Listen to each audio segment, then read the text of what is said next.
Mexico City, a person dressed as a famous cartoon character collapsed during a float parade. Paramedics attended to the individual who was said to have collapsed due to heat stroke. More details on this later in the news. Good evening, I am Gianna Llanes. I am Nina Lago Flores. This is Mata ng Agila International. Now for the headlines. The House of Representatives convenes as the Committee of the Whole to deliberate RB 7. President Ferdinand Marcos Jr. inks the expanded Centenarian law. Donald Trump easily wins against Nikki Haley in the South Carolina primary. The world's biggest phone trade show returns to Spain. And find out who dominates this year's Screen Actors Guild Awards.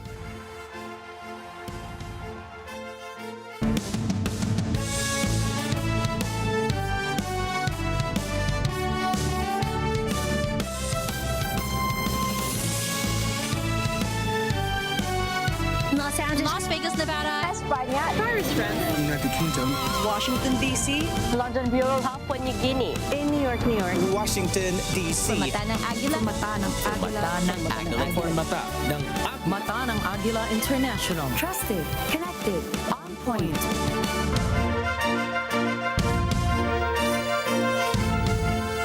The House of Representatives has convened as the Committee of the Whole for the deliberation of the resolution of both houses number 7 aimed at amending some of the economic provisions of the 1987 Constitution. The meeting of the Committee of the Whole House is called to order.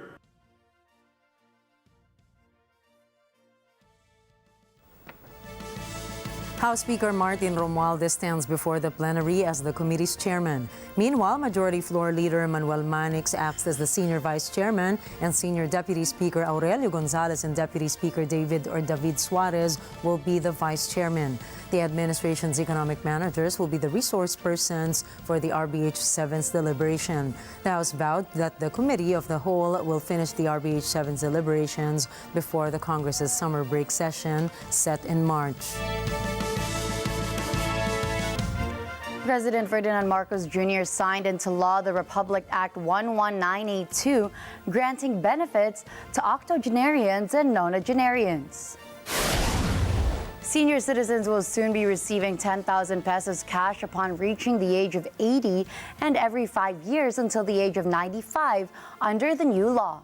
The coverage of the Centenarian law is already expanded, which entitles Filipinos aged 100 years old with a cash gift worth 100,000 pesos.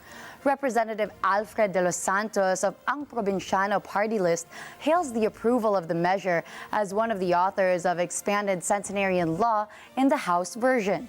Representative de los Santos also urges the Philippine Statistics Authority for an immediate issuance of national IDs, especially for senior citizens, so they can grant for the cash gift.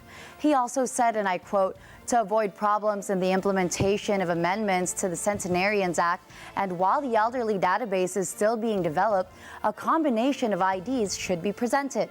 This includes the LGU Seniors ID, PhilSys ID, and other IDs." Representative Rodolfo Ordanes of Senior Citizen Party List says that the funding of the law can be taken from the 2024 General Appropriations Act under the unprogrammed funds. President Ferdinand Marcos Jr. is flying to Australia for a parliament speech this week.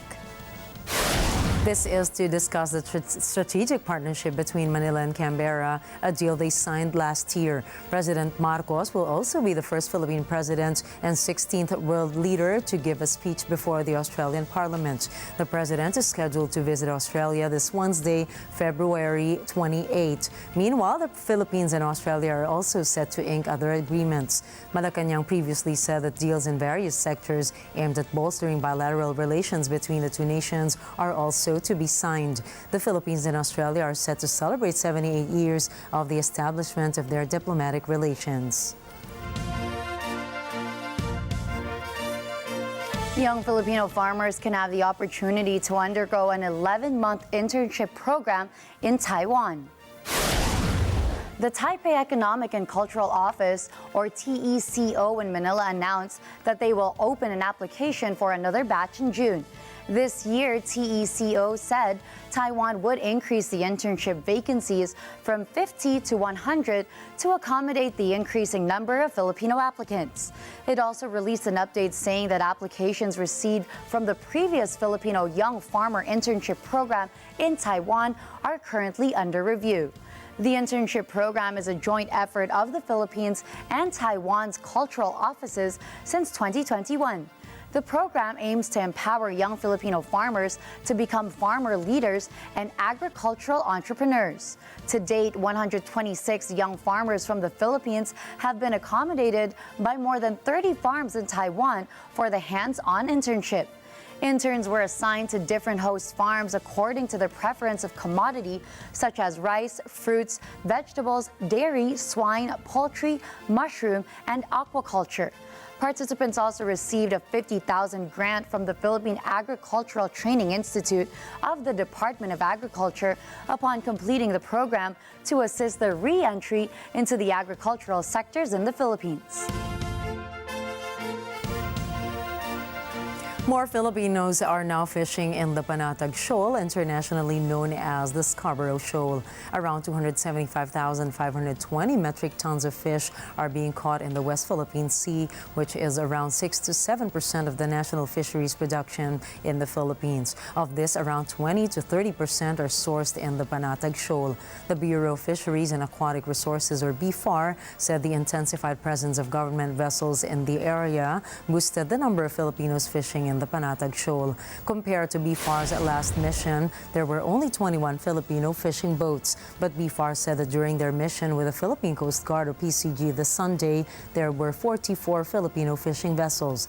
The Bureau also distributed around 44,900 liters of diesel drinking or 270 liters of drinking water and 20 gallons of fresh water to Filipino fishers in the area. The BFAR added that the courage of Filipino fishers to fish in the Panatag area is getting stronger. The PCG explained that the Chinese Coast Guard and military are more concerned with the presence of the vessels from the Philippine government. So instead of harassing the Filipino fishers, the Chinese boats divert their attempts to intimidate or harass the PCG or BFAR.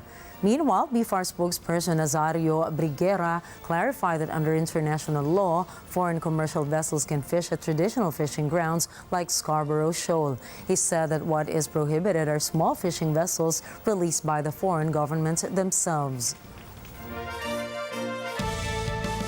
The issue of the prices of rice is not in the Philippines alone, but in the whole of Asia.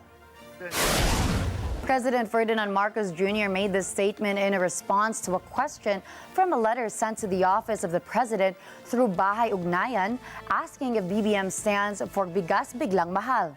The president pointed out the increase in prices of rice is experienced globally and not specific to the Philippines. He said that studies were also made to observe the prices of rice in the Philippines compared to Vietnam and Thailand. The studies, according to Marcos, showed external shocks like the movement of oil prices, which contributed to the rice price hike. He said this proves the problem affects the whole of Asia. President Marcos assured the public that the government was doing all it could to warrant the sufficient supply of rice in the country.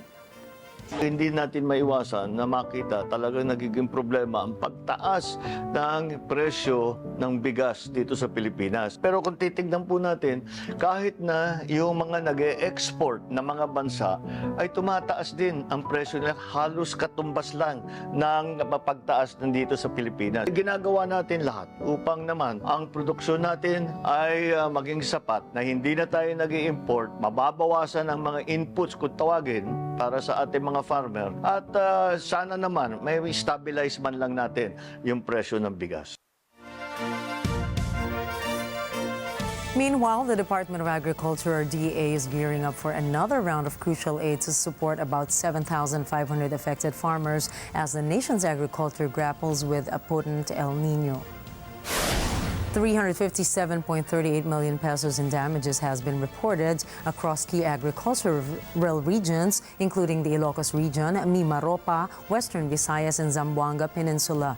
Rice cultivation bears the brunt of the damage, with losses amounting to 11,480 metric tons, valued at 284.27 million pesos. Corn follows suit with 2,897 metric tons, worth 60.7 million pesos, and high-value crops accounting for 225 metric tons, totaling 12.41 million pesos. In response, the DA is taking proactive measures, distributing vegetable seeds in the Western Visayas and Ilocos regions, along with planting materials suitable for high-value crops that demand less water in the Zamboanga Peninsula.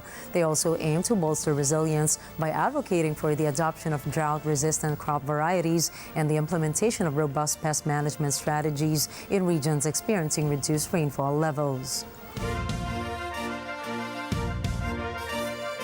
Rollback on oil products is set to take effect tomorrow, February 26. The Department of Energy said that kerosene price per liter would go down by 1 peso and 10 centavos. Diesel price per liter is expected to dip by 95 centavos. Meanwhile, the gasoline price per liter could decrease by 70 centavos.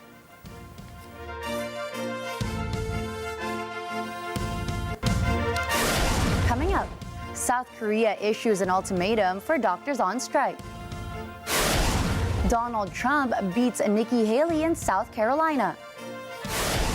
And the U.S. and the UK conduct joint airstrikes in Yemen. Stay tuned, Mata ng Agila International will return for more global news.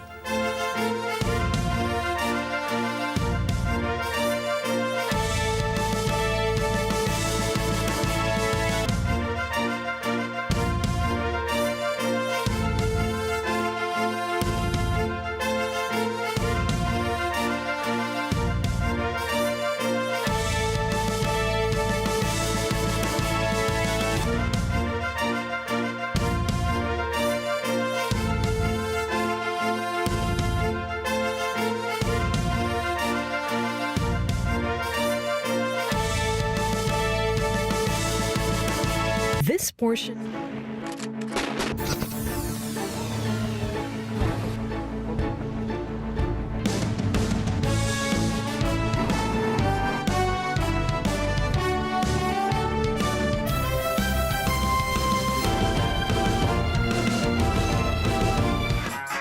We're in the sky. Kaya lumilipad na naman tayo. Sino ba itong uupo ngayon sa ating iconic chairs? Finally, nag-guess na rin ako dito. Just canceled everything for you. Talaga, ay naku, nakakatuwa naman. Medyo kakaiba ang ating papasukin ngayong araw. The Goodwill Resort with the Goodwill Cast. Woo! Tinur niya tayo sa kanyang bagong buhay. Mundo. Tamang-tama, pinag-uusapan sila ng lahat ngayon. Tingnan ka! Ayan na. Ayan na. Alam mo talaga siya, no? Yes! Tatlong buwan! Kinasal ka na? Yes! Ngayon natin malalaman ang totoo. So now, let's spill the coffee. Spill the coffee. Yes. And we're here at Net25. Ito ang tahanan ng Corina Interviews.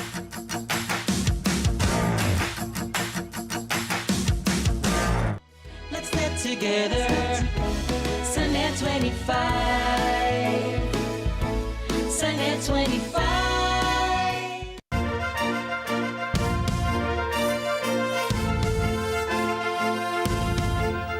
Welcome back to Mata ng Agila International. Japan is intensifying its efforts to rebuild the regions affected by the devastating New Year's Day earthquake, allocating an additional $660 million and bringing the total relief package to $1.7 billion.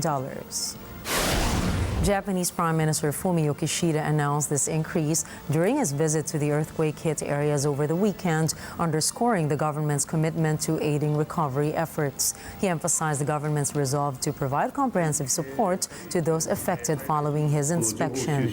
Kishida also revealed plans for the approval of the additional spending drawn from the country's reserve funds by his cabinet in the forthcoming days. The earthquake has left a significant toll, with 241 confirmed fatalities and over 10,000 individuals seeking refuge in shelters and hotels. The government of South Korea has set an ultimatum on striking doctors, saying they only have until the end of this February to report to work. Those who do not follow the deadline will face indictment and suspension of medical licenses. About 9,000 medical interns and residents staged a week-long protest against the government plan to increase medical school admissions by about 65%.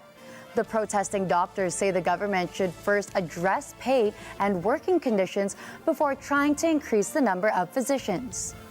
일단은 정원 확대의 필요성이라든지 이런 것들이 그 제대로 된 그 협의나 절차 없이 일방적으로 이루어진 게 있고요. 또 확대를 한다고 해도 그 이후에 확대 후에 단순히 학대만이 아니라 그 학대를 통해서 충분한 의사들 교육이라든지 이런 것들을 다 준비를 해놓고 시행을 해야 되는데 그런 절차 없이 일단 올해부터 당장 한다는 거를 문제로 가지고 있습니다. 지금 당장도 강의실에 수업도 들을 수 없을 정도로 장수도 부족하고 그리고 뭐 카데바 실습이라든지 병원에서 직접 나간 현장 실습에서도 인원이 부족해서 한 조에 10명 넘게씩 이렇게 배정되고 있는데 만약에 인원이 늘어난다면 그 학생들 개개인한테 돌아갈 수 있는 교육의 질이 떨어질 수밖에 없고 저희는 But Safety Minister Lee Sang-min said hospitals and emergency services reached a dangerous situation due to protests. Under South Korea's medical law, the government can issue back-to-work orders to doctors and other medical personnel when it sees grave risks to public health. Any medical personnel who refuse to abide by such an order may face up to 3 years in prison or pay a fine of 30 million won, along with revocation of medical licenses.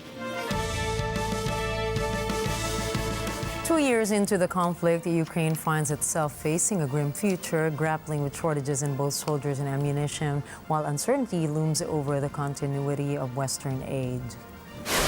Recent setbacks have further dimmed Ukraine's prospects despite the apparent stalemate. Last year's highly anticipated summer counteroffensive fizzled out, forcing a shift to defensive tactics against renewed offensive from Moscow.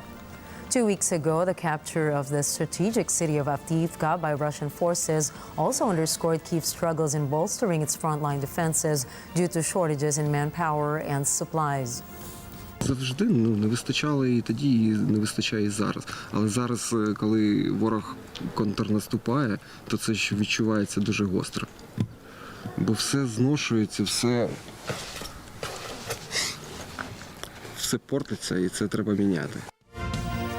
With Ukraine heavily reliant on military support from Western allies, the apparent decline in assistance threatens to deprive it of crucial weaponry and training essential for sustaining its war efforts. Чи Україна програє, і чи буде нам дуже-дуже складно, і чи буде велика кількість жертв, залежить від вас, від партнерів, від західного світу. Якщо ми будемо сильні зброєю тою чи іншою, ми не програємо цю війну. Ми переможемо.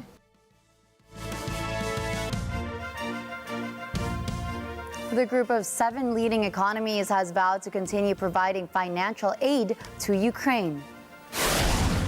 In a joint statement, the G7 leaders said, and I quote, "We will help Ukraine meet its urgent financing needs. We will continue to support Ukraine's right to self-defense and reiterate our commitment to Ukraine's long-term security." With this, the G7 leaders welcomed the European Union's approval of 50 billion euros worth of emergency aid package to Kyiv through 2027. The group also pledged to ramp up its sanctions pressure on Russia. This is to raise the cost of Russia's war. G7 also called on ally nations to intensify efforts in using Moscow's frozen assets abroad to aid Ukraine. Russian President Vladimir Putin celebrated the soldiers engaged in the conflict in Ukraine as heroes during Defender of the Fatherland Day, a holiday that fosters patriotism among the Russian populace. На переднем крае сегодня участники специальной военной операции.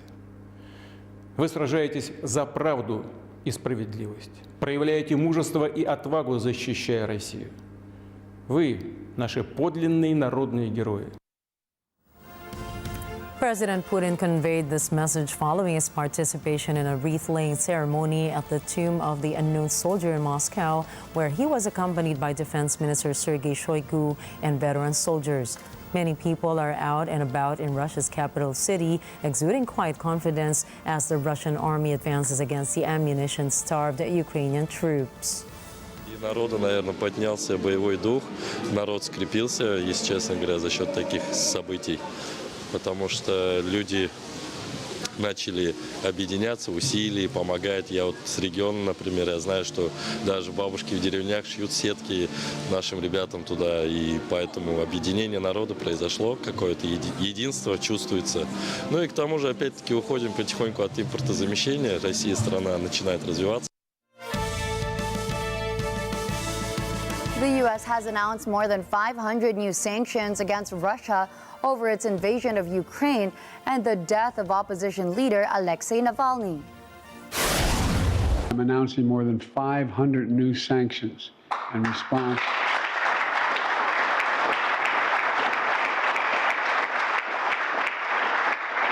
In response to Putin's brutal war of conquest, in response to Alexei Navalny's death. Because, make no mistake, Putin is responsible for Alexei's death. These include measures against Russia's main card payment system, financial and military institutions, and officials involved in Navalny's imprisonment.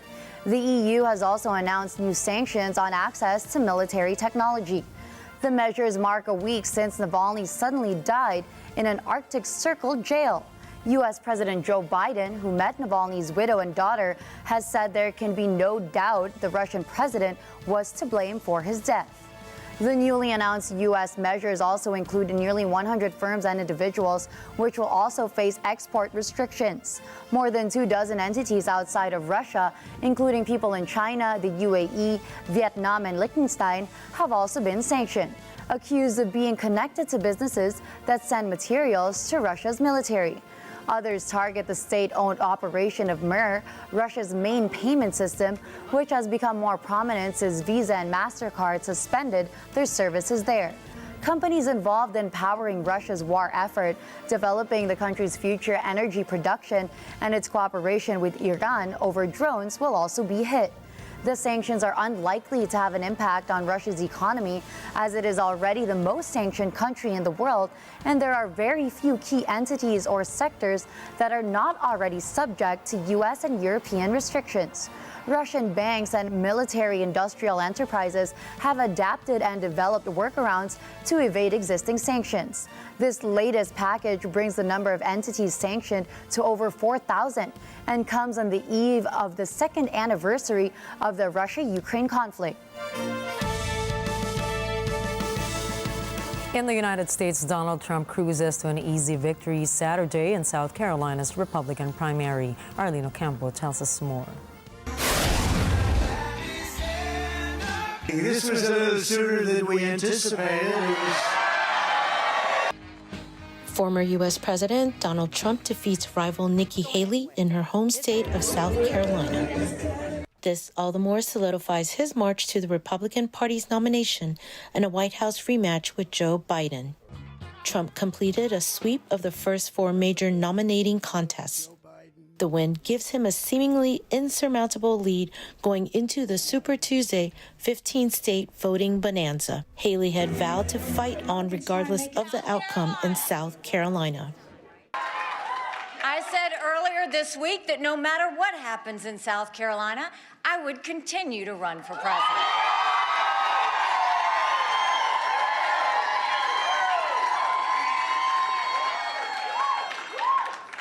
I'm a woman of my word.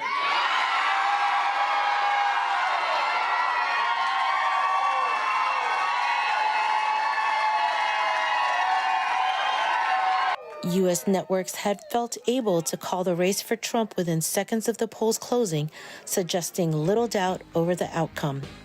Arlene Ocampo, Matanang Agila International, trusted, connected, on point. Still in the U.S., Kyiv supporters rally in Boston, Massachusetts on the second year of the Ukraine-Russia war. Rosel Feria has more. pro-Kyiv protesters hold up signs and flags of Ukraine in Boston, Massachusetts. This in support of Ukraine on the second anniversary of Ukraine-Russia conflict. One demonstrator says she is desperate because war is still ongoing and because now Ukraine does not have financial and military support to finish the war nor to have peace and victory. Protester Margarita Kremneva says she is demonstrating to remind people that there is a horrible tragedy still going on.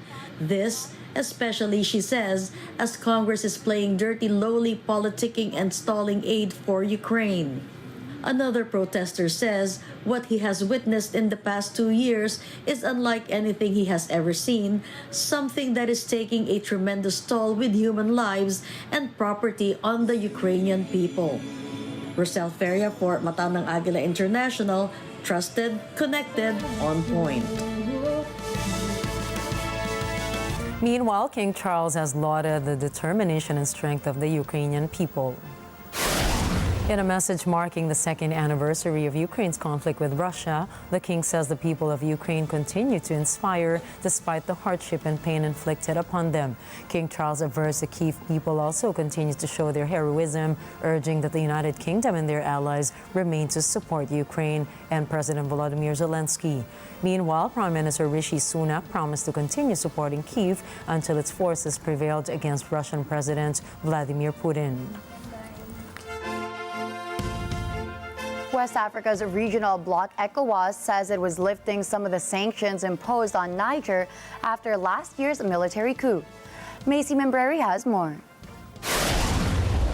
After an emergency heads of state summit in Abuja, Economic Community of West African States, or ECOWAS, Commission Chief Omar Aliou Touré says measures against Niger are effective immediately based on humanitarian ground. A, closure of land and air borders between ECOWAS countries and Niger to be lifted. No-fly zone of all commercial flights to and from Niger is to be lifted. Suspension of all commercial and financial transactions between ECOWAS member states and Niger is to be lifted. Niger's President Mohamed Bazoum was ousted in a military coup last July. This prompted ECOWAS to suspend trade and impose tough sanctions. But the bloc's warning of military intervention has fizzled out with little sign that Bazoum is close to being restored. Bazoum is still imprisoned in the presidential palace in Niamey. Touré calls for Bazoum's immediate release at the summit in Nigeria's capital. He says the measures to be lifted included the freezing of Niger's assets in ECOWAS central banks and the suspension of financial transactions between ECOWAS states and Niger. Macy Membrey from Mata ng Agila International, trusted, connected, on point.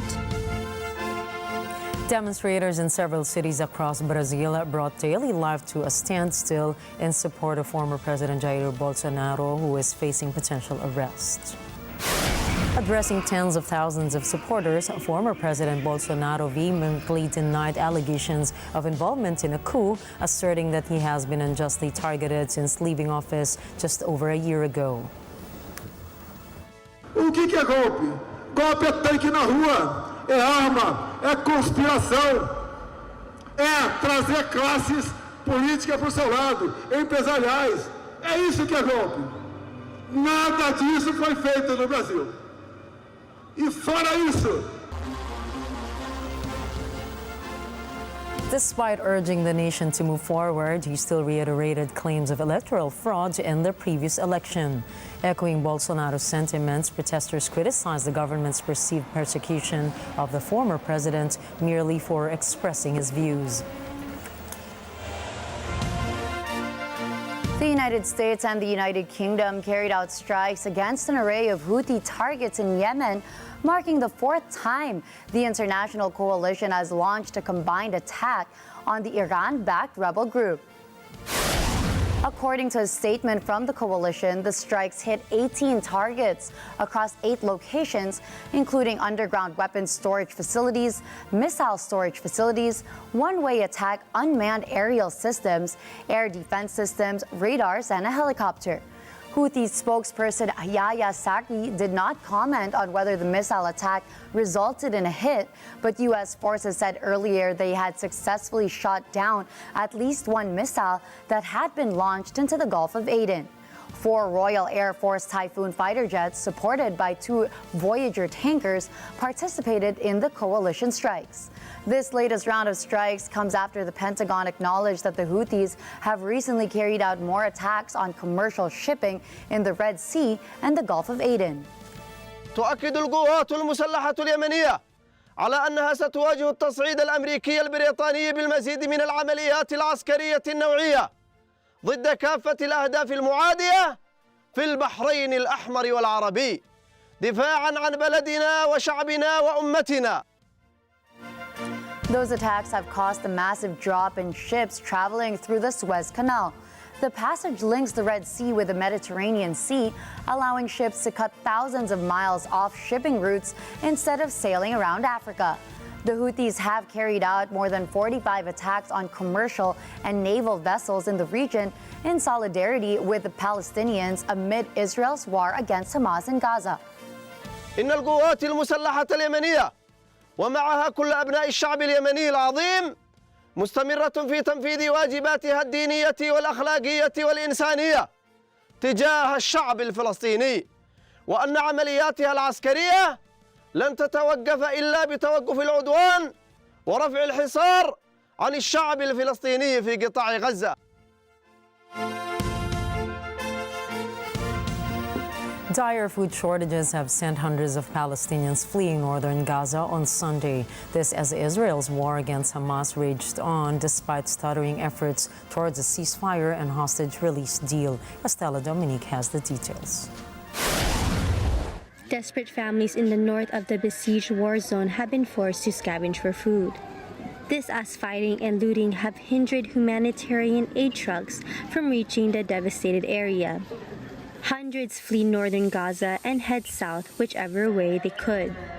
Reports say fleeing Gazans walk down garbage-strewn roads between the blackened shells of bombed-out buildings.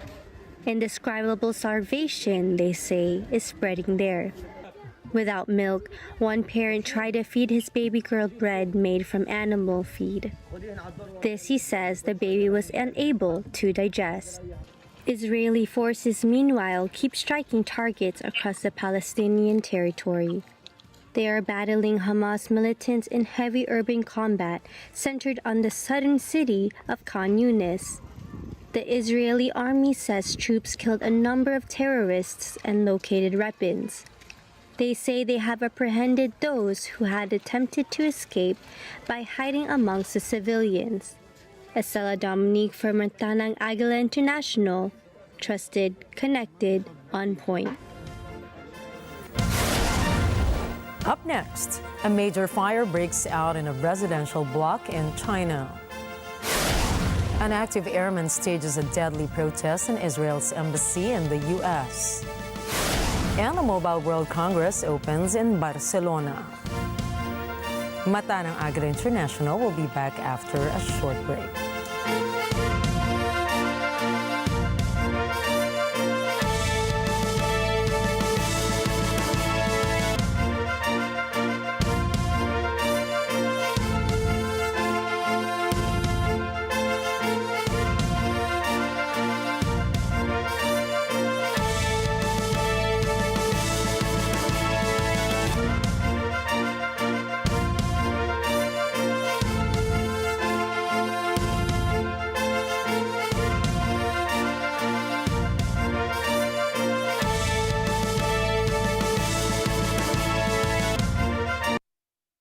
This portion is brought to you by Rollback Builders.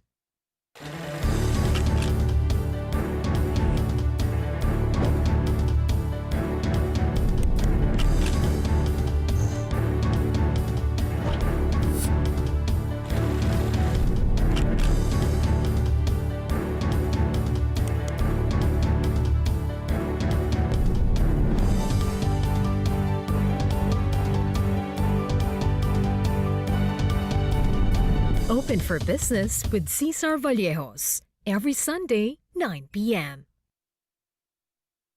Let's get together. Sunday 25. Sunday 25. This portion is brought to you by North Luzon Express Terminal.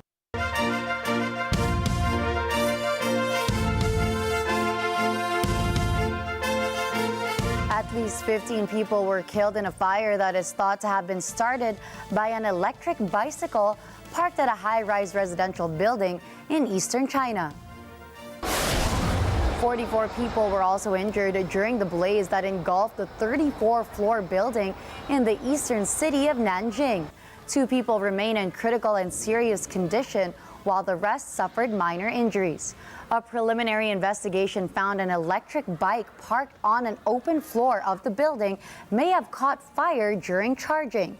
Footage on Chinese social media showed a ball of fire spreading to the exterior of the building as billows of smoke emerged from apartments on various floors, leaving burn marks on the facade of the building. The mayor of Nanjing, Chen Zichang, bowed down and apologized to the families of the deceased and the injured at the press conference for the Nanjing building fire. Meanwhile, Jiangsu province has established an investigation team to thoroughly probe the cause and responsible parties of the fire. Back in the U.S., a protester identified as an active duty airman set himself on fire Sunday afternoon outside the Israeli embassy in Washington. Free Palestine, that's the call of the protester outside the embassy before dousing himself in a clear liquid from a metal bottle and lit himself on fire.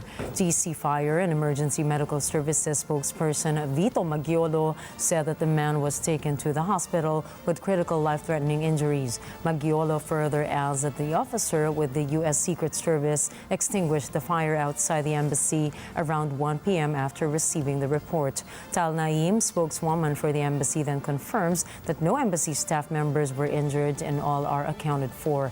The man filmed and live streamed his protest and his self-immolation in the social media platform Twitch. The said video was also removed Sunday afternoon for violating Twitch's guidelines. In the video, the protester was dressed in fatigues and the name he used matched a LinkedIn profile for an active duty Air Force officer based in Texas. The authorities have not yet confirmed the identity of the man.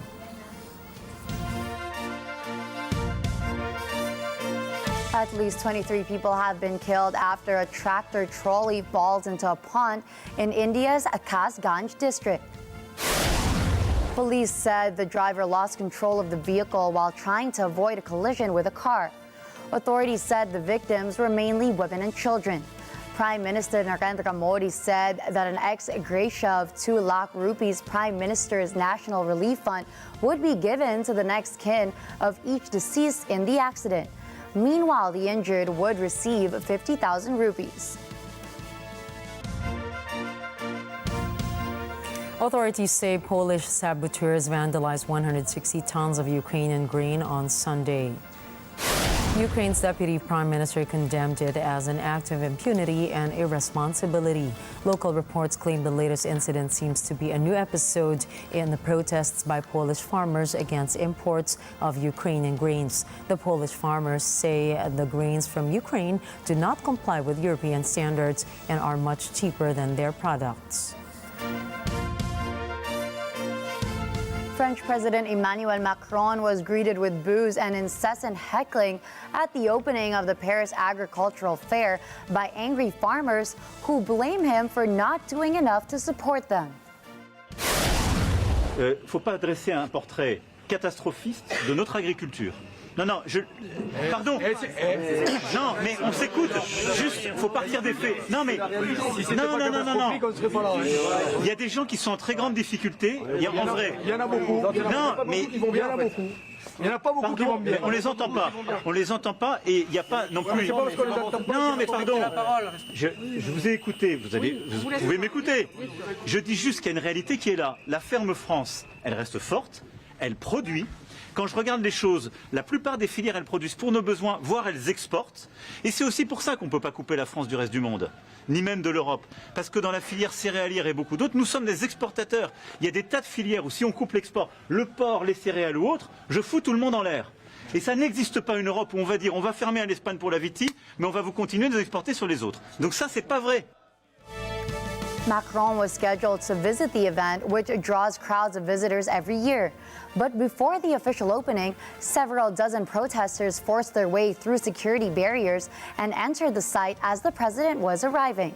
Police in full riot gear were deployed at the Paris Agricultural Fair to prevent them from getting close to Macron, who had a planned meeting with the heads of France's main farmers' unions. Farmers have been protesting for months across France, including Paris, to demand better living conditions, simpler regulations, and better protection against foreign competition they see as unfair. The French president decided to meet with groups of protesters in separate rooms as he promised floor prices will be established for each product, guaranteed farmers' income. He also said an emergency plan to financially relieve the most struggling farms will start being implemented.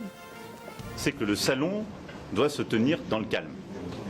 Vous entendez les énervements dès ce matin, et je le dis pour tous les agriculteurs, vous n'aidez aucun de vos collègues en cassant des stands, vous n'aidez aucun de vos collègues en rendant le salon impossible et en quelque sorte en faisant peur aux familles d'y venir. C'est contre-productif. In other news, online criminals based in Southeast Asia drain victims of their life savings and retirement accounts. How do they get away with it? Let's find out. Bruce Balmeo has the details. First, they build a weeks-long romantic relationship with their soon-to-be victim. Then, they drain them of their life savings and retirement accounts. Deputy District Attorney for Santa Clara County in California, Aaron West, explains how the scam works. What this is a scam of Chinese origin, and it is called pig butchering because it is meant to consume the victim from tail to snout. That's what's horrific about this crime, is it is meant to take every last penny from its victim. It's a long con. It is a romance scam / investment scam, and it builds a relationship over time where the victim really trusts the scammer.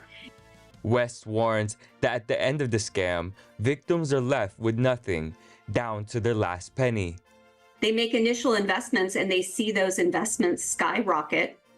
And because they're seeing these false returns that the scammers are showing, they are talked into, led to invest more. And by the end of these scams, we see victims liquidating their 401ks, their retirement funds, their children's college accounts, and ultimately every last penny they have before the rug's pulled out from under them.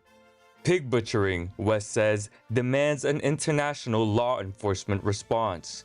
On the global scale, we have a massive problem with transnational organized crime that has set up infrastructure all over Southeast Asia, but particularly in Cambodia, Myanmar, and Laos. And it's a major problem that requires a worldwide response.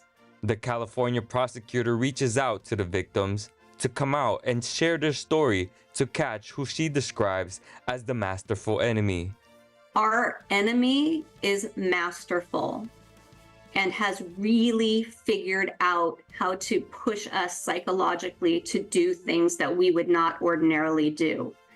And there should be no shame in becoming a victim of this absolutely masterful psychological scam. Our victims are truly brainwashed, and it is very difficult to even get someone out of it once they're in the middle of it. It's a level of brainwashing we have never seen before, and it's scary. Bruce Balmeo for Mata ng Agila International. Trusted, connected, on point. In Colombia, an 8-year-old rebellious bear might just get the freedom he is seeking. Elise Danielle reports. Tomas caretakers know that they are not dealing with just any Andean bear. Black, with a white mask and weighing 174 kilos, the tama is considered an escapist. He tried to free himself from a zoo outside Bogota in 2022. 8-year-old rebellious bear tama was heard. A team of biologists and veterinarians are preparing him for a long-awaited return to the forests of the Colombian Andes. Veterinarian Orlando Feliciano says with Tama's attempt to escape, he showed them many things, including the desire to be free. Feliciano says they are giving him that second chance. Feliciano received Tama when he was a 5-month-old orphan bear cub, anemic and with a flea infestation. Experts say there are only about 130 Andean bears living, a species in a vulnerable state of conservation. Feliciano named Tama after the natural park where the farmers found it abandoned. It was near the border with Venezuela. Years later, the Tama took advantage of damage to one of the fences of the zoo and escaped. That short-lived attempt unleashed a 2-week media chase up a hill on the outskirts of Bogota. Elisenia for Martana Agila International, trusted, connected, on point. Bangladesh's High Court has banned the adoption of wild elephants, suspending all of its licenses. The International Union for Conservation of Nature said that there are an estimated 100 captive Asian elephants in Bangladesh. Bangladesh was once one of the major homes for Asian elephants, but poaching and habitat loss have resulted in a sharp decline in their populations. Bangladesh's Forestry Department previously issued licenses granting permits to loggers so they could use the animals to haul timber. The High Court disclosed that others ended up in circus ensembles such use violated the license agreements. Animal rights groups have welcomed the court's decision as it would help to stop cruelty.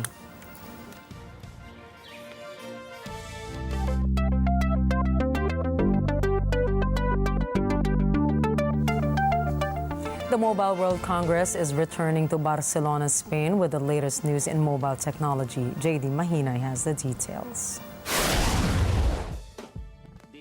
This year's Mobile World Congress is expected to be an eye-opener for techies, as the world's biggest phone trade show features new things in the mobile technology ecosystem. The event kicked off at the halls of the Fira de Barcelona Gran Via Convention Center today, February 26th, and will run through till February 29, Thursday. The trade show features various tech firms to market the inaugural releases of their products to global audiences. Tech firms such as Xiaomi, OnePlus, HMD Global, Realme, Honor, and more have brought their domestic gadgets to show off. Introducing the Xiaomi 14 series. Xiaomi has unveiled its Xiaomi 14 series, powered by its updated Hyper OS, gaining generative AI features. Xiaomi 14 also comes with its next-generation Leica optics, allowing it to meet high-quality standards both in filming and photography. Meanwhile, Lenovo brings the first laptop with a transparent display that comes with a large 17.3-inch transparent screen with no visible bezels. The laptop also provides the feel of a futuristic-looking keyboard with support for stylus input and more. Mobile technology is fast evolving with the power of artificial intelligence and the help of people's innovative minds to further ease one's life. The 4-day event has more to offer as the much-awaited trade show is yet to end. JD Mahina reporting for Mata ng Agila International. Trusted, connected, on point. Coming right up, Pikachu passes out in Baguio City. Gilas Pilipinas remains perfect in the FIBA opening window. And the Screen Actors Guild Awards opens to many viral moments. Catch more news in sports and entertainment when we return.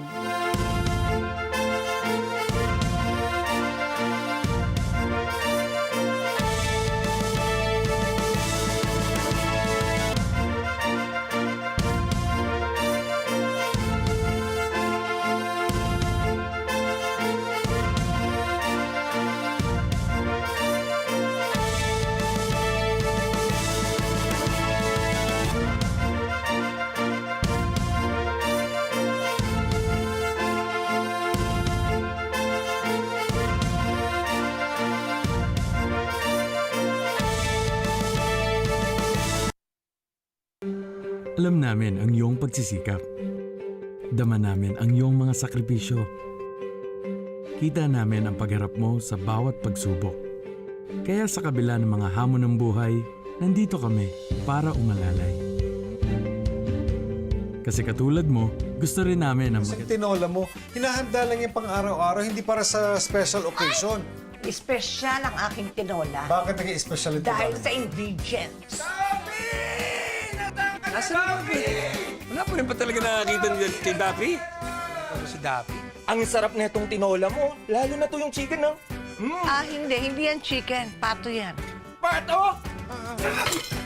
Ang ibig kong sabihin, yung kinain ko si Daffy ko! Daffy! Makape ka naman, kaibigan. Let's get together sa Net25. Sa Net25. Ngayong linggo sa Cine Throwback.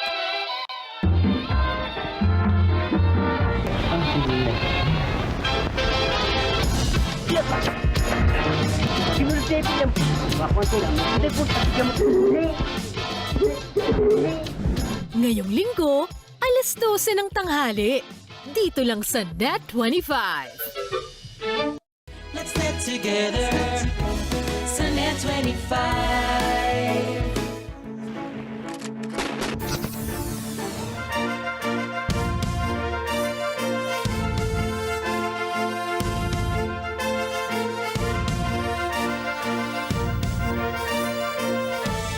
In Baguio City, a person dressed in a Pikachu costume collapsed during a float parade, prompting immediate assistance from nearby police officers. Footage captured the moment paramedics attended to the individual, carrying them while still wearing the deflated costume. As of now, there are no updates on the condition of the individual inside the mascot. Witnesses speculate that the incident may have been due to the ongoing heat wave in the Philippines. The El Niño phenomenon has not only brought about droughts and dry spells affecting farmers nationwide, but has also led to a significant rise in temperatures across the country. Even Baguio City, known for its cooler climate, is experiencing the effects of this heat wave.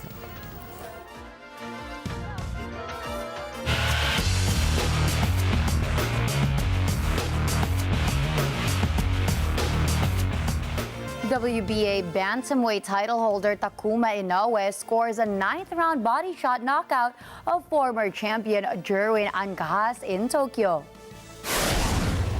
Inoue rocked Ancajas with a powerful right to the midsection in round 9, and the southpaw challenger didn't do much after that. Almost immediately, the champion doubled up with the same punch, landing a liver shot, dropping Ancajas for the count.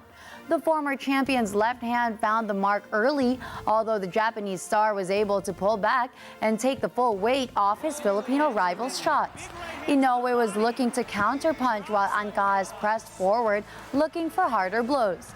The Japanese champion's speed and superior craft were proving decisive by the middle rounds, but Ancajas came back with perhaps his best round of the fight in the 8th. With the win, Takuma Inoue is finally able to step out of his older brother Naoya Inoue's shadow, who is arguably one of the best boxers today.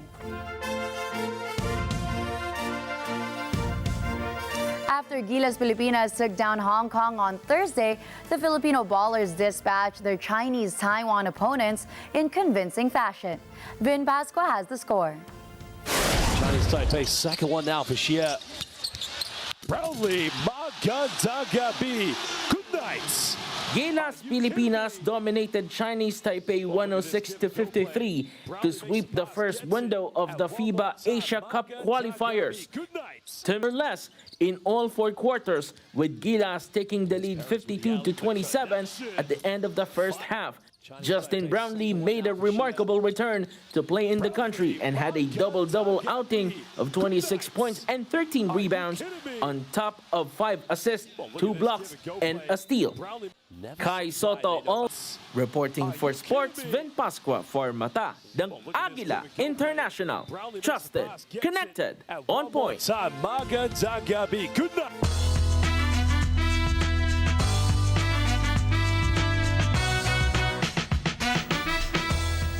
The 2024 Screen Actors Guild Awards held Saturday at the Shrine Auditorium and Expo Hall in Los Angeles, California, dazzled with stars and big surprises. Catherine Ortula has the scoop.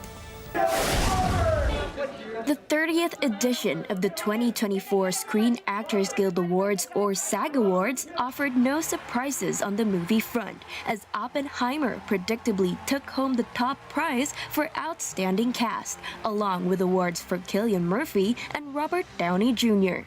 Streamed live on Netflix on February 24th, which was a first for a major awards ceremony, the SAG Awards unpacked more surprises to Hollywood fans. Acclaimed Filipino star Liza Soberano of the horror comedy Lisa Frankenstein popped up at the red carpet in a stunning Pamela Rowland gown.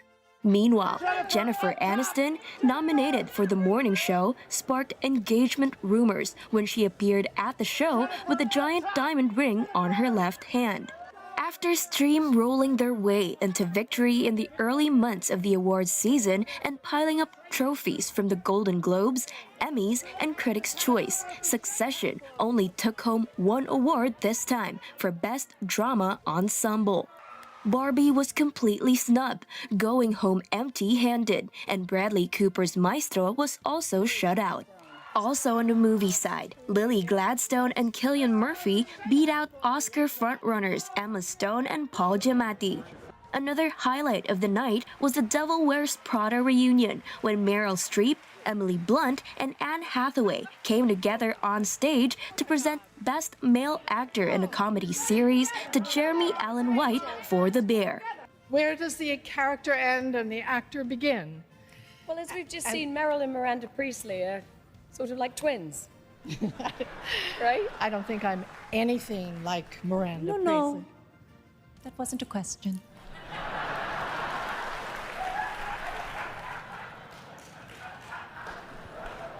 Please, do the honors. By all means, move at a glacial pace. You know how that thrills me. Completing the dazzling night of surprises was Barbara Streisand, accepting the SAG Life Achievement Award.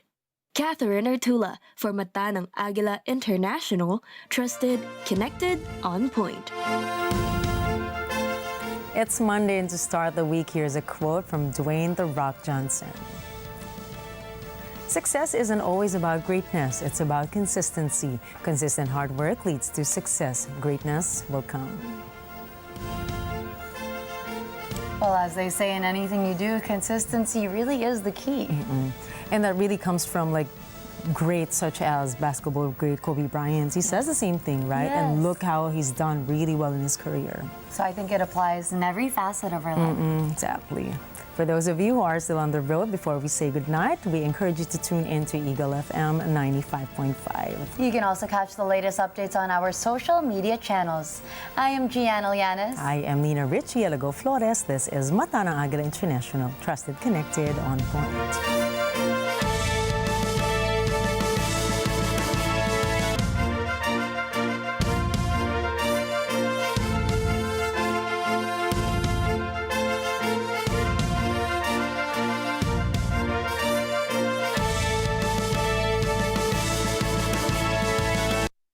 Thank you for choosing Mata ng Agila International as your trusted news source, keeping you connected to the world and on point with stories from around the globe. Follow, like, and subscribe to @Net25 TV.